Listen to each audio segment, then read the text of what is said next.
नमस्कार दोस्तों, स्वागत है आपका लिटिल नॉलेज में। तो आज आपका सब्जेक्ट कुछ अलग होने वाला है, क्योंकि आज हम बताएंगे एमटीपी के बारे में, मेडिकल टर्मिनेशन ऑफ प्रेगनेंसी। तो उसका ए दवा आता है, दो कॉम्बिनेशन है इसमें, मेफिप्रिस्टोन और मिसोप्रोस्ट।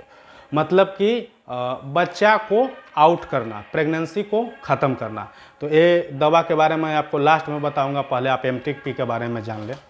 तो एमटीपी होता है मेडिकल टर्मिनेशन ऑफ प्रेगनेंसी। इसका एक्ट लगा 1971 में। इससे पहले 1971 से पहले एबॉर्शन करना कोई कानूनन जुर्म नहीं था, लेकिन 1971 के बाद इसमें कंडीशन लगाया गया, किस किस कंडीशन में आप एबॉर्शन कर सकते हैं, किस किस कंडीशन में नहीं कर सकते हैं।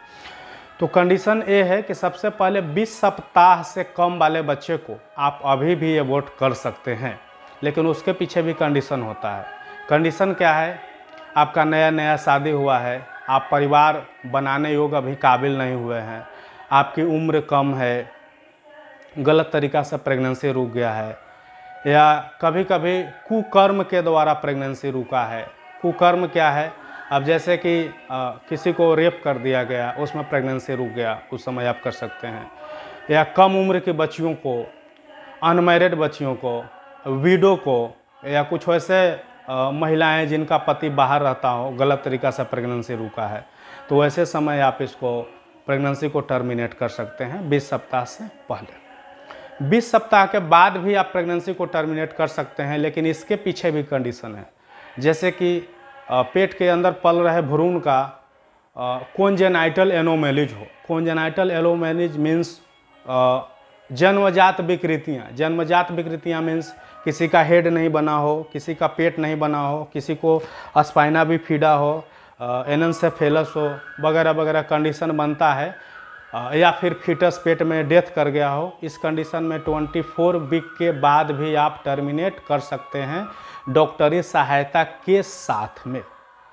ये जितना जो प्रोसेस होगा सब एक गायनोकोलॉजिस्ट के अंडर में काम होगा। ये वीडियो मैं सिर्फ आपको समझाने, बताने, जागरूक करने के लिए बनाया हूँ। तो अब बात की जाए 20 सप्ताह से पहले। 20 सप्ताह से पहले मीन्स मेन रूप से अगर देखा जाए तो आपको 10 सप्ताह, जिसमें टोटल 70 दिन, एक कब से काउंट होगा? ये काउंट होगा LMP, last menstrual period. Last time कब मासिक आया था, उस समय से ये काउंट होगा। 70 दिनों तक आप इस दवा को आप इस्तेमाल कर सकते हैं। कब और कैसे करना है इसके बारे में भी हम जानकारी देते हैं। ये आपको हर एक मेडिकल स्टोर पर मिल जाता है जनरली। तो फिर भी मेडिकल स्टोर पर मिलने के बाद भी बिना प्रिस्क्रिप्शन को तो मेडिसिन मिलेगा नहीं।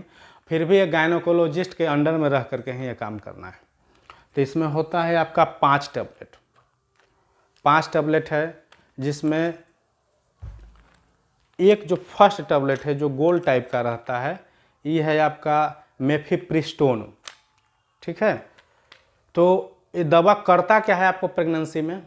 तो ये दवा करता ये है कि आपका प्रोजेस्टेरोन हार्मोन को ब्लॉक कर देता है, जिससे कि प्रेगनेंसी बढ़ना रुक जाता है, डेथ के तरफ जाता है। और बाकी दवाएं क्या करता है कि यूट्रस में कॉन्स्ट्रक्शन पैदा करता है, जिससे कि अंदर का फीटस जो है सो ब्लीडिंग के रूप में आउट हो जाता है। कब तक? 10 सप्ताह तक, 70 दिन तक।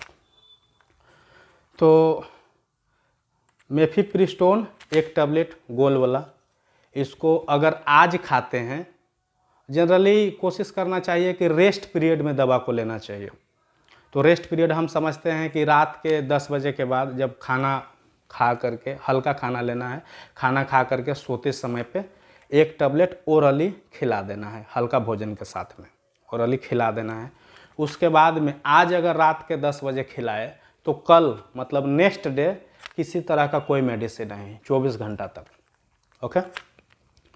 फिर आपका सेकेंड स्टेज में आता है कि 2 टैबलेट मिसोप्रोस्टोल का, बाकी 4 टैबलेट है, जिसमें आज एक टैबलेट हुआ, कल गैप हो गया, परसों 2 में से एक टैबलेट ओरली और एक टैबलेट वेजाइनल यूज। तो एक टैबलेट को जीभ के नीचे दबा लेना है, मतलब इसको चूसने के बाद ये ज़्यादा इफेक्टिव होता है, ज़्यादा तरीक़ा से काम करता है। आप ऐसे पानी के साथ भी ले सकती हैं, लेकिन इसको मुंह में रख करके उसको चूस जाना है, एक टैबलेट। दूसरा टैबलेट को वेजाइनल यूज, वेजाइना में अंदर इंसर्ट करना है, कब? सोते समय, रात के 10 बजे के आसपास।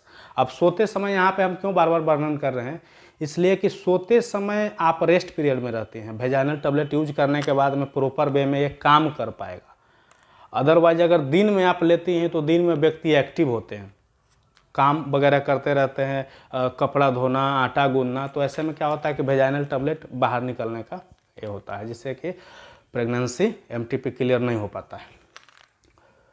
तो फर्स्ट हो गया आज एक टैबलेट रात में, कल के दिन गैप, परसों एक टैबलेट खाना है, एक टैबलेट वेजाइनल यूज करना है, एक दिन अगला एक टैबलेट खाना है और एक टैबलेट वेजाइनल यूज करना है। तो अगर डेट में देख दिया जाए तो 1 तारीख को ये लिए, 2 तारीख गैप हुआ, 3 तारीख को इसको प्रयोग किया, एक टैबलेट ओरली, एक टैबलेट वेजाइनल, और 4 तारीख को फिर रिपीट किए, एक टैबलेट ओरली, एक टैबलेट वेजाइनल। जनरली आपका ब्लीडिंग फर्स्ट टैबलेट खाने के बाद ही स्टार्ट हो जाता है, या सेकंड से भी, थर्ड से भी, फोर्थ से भी स्टार्ट हो सकता है। तो कई व्यक्ति के सेंसिटिविटी के अनुसार निर्भर करता है कि कब आपका ब्लीडिंग स्टार्ट हो। 97% केस ये सक्सेस होता है कि आपका टोटल प्रोडक्ट आउट हो जाए, लेकिन 3% केसों में क्या होता है कि कभी कभी कुछ प्रोडक्ट अगर अंदर फंस गया, यूट्रस में अगर रह गया, तो आपको डीएनसी की भी नौबत आ सकती है। किस किस कंडीशन में एमटीपी करना चाहिए? सबसे पहले 10 से 12 सप्ताह से पहले का आपका प्रेगनेंसी हो। दूसरा कि किसी कुकर्म द्वारा प्रेगनेंसी रुका हो, कम उम्र में रुका हो, अनचाहा गर्भ हो, या किसी तरह का आपको बीमारी है जिस कारण से आपको प्रेगनेंसी रखने में सक्षम न हो, तब 20 सप्ताह से ऊपर वाला प्रेगनेंसी आप कॉन्जेनाइटल एनोमेलीज होने के कंडीशन में आप कर सकती हैं, जन्मजात विकृतियां होने के कंडीशन में कर सकती हैं, वो लीगल है। और इसका यूज खुद ना करें, गायनेकोलॉजिस्ट के संपर्क में ही करें तो ज़्यादा बेहतर है। एक कंडीशन और है जिसमें आप ये मेडिसिन ना लें, कंडीशन क्या है? Ectopic pregnancy. इक्टोपिक प्रेगनेंसी होता क्या है? ये जो आप देख पा रहे हैं यहाँ पे, ये यूट्रस हुआ और ये दोनों फैलोपियन ट्यूब है। फैलोपियन ट्यूब में जैसा कि आप देख रहे हैं, यहाँ पे फीटस और फैलोपियन ट्यूब में ही रुका और यहीं पे इम्प्लांट हो जाता है और ये रप्चर होने का चांस होता है। ऐसा कंडीशन में आपको हैवी ब्लीडिंग का सामना करना पड़ सकता है। इसलिए फिर एक बार मेरा रिक्वेस्ट है कि गायनेकोलॉजिस्ट के संपर्क में ही आकर के दवा का इस्तेमाल करें। और ऐसे ही इंटरेस्टेड वीडियो के लिए आप हमारे साथ बने रहिए लिटिल नॉलेज में। तब तक के लिए धन्यवाद। और अभी तक मेरा चैनल सब्सक्राइब नहीं किए हैं तो अभी सब्सक्राइब करें।